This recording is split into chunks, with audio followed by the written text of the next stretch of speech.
আপনার সোনামণি কি সবজি দেখলে দৌড়ে পালায়? তাহলে চলুন আজকে সবজিকেই বানিয়ে ফেলি ওর প্রিয় খাবার। হ্যালো এভরিওয়ান, আসসালামু আলাইকুম।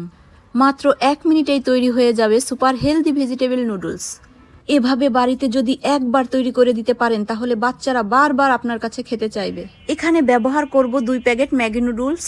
এর সাথে যোগ করব আমি রঙিন সবজিগুলো, ক্যাপসিকাম, গাজর, ফুলকপি আর ব্রকলি। কালারফুল এই সবজিগুলোই আপনার সাধারণ নুডলসকে করে তুলবে রেস্টুরেন্টের মতো স্পেশাল। প্রোটিনের জন্য দিয়ে দিচ্ছি 2টি ডিম সিদ্ধ। এরপর সিদ্ধ করে নিচ্ছি 1 বাটি গাজর কুচি, ফুলকপি কুচি, সাথেই দিয়ে দিচ্ছি ভিটামিনে ভরপুর ব্রকলি আর ক্যাপসিকাম। হাই হিটে কিছুক্ষণ সিদ্ধ করে নেব।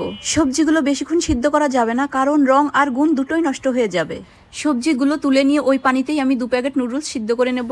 এবার প্যানে তেল গরম করে এর মধ্যে দিয়ে দেবো পেঁয়াজ কুচি, স্বাদ মতো লবণ আর গোলমরিচের গুঁড়া। একটু নেড়ে নিয়ে উপর থেকে সবজিগুলো দিয়ে ভালোভাবে নেড়ে নেব। এর উপর কাঁচামরিচ, সয়া সস আর ডিম কুচি দিলেই রেডি।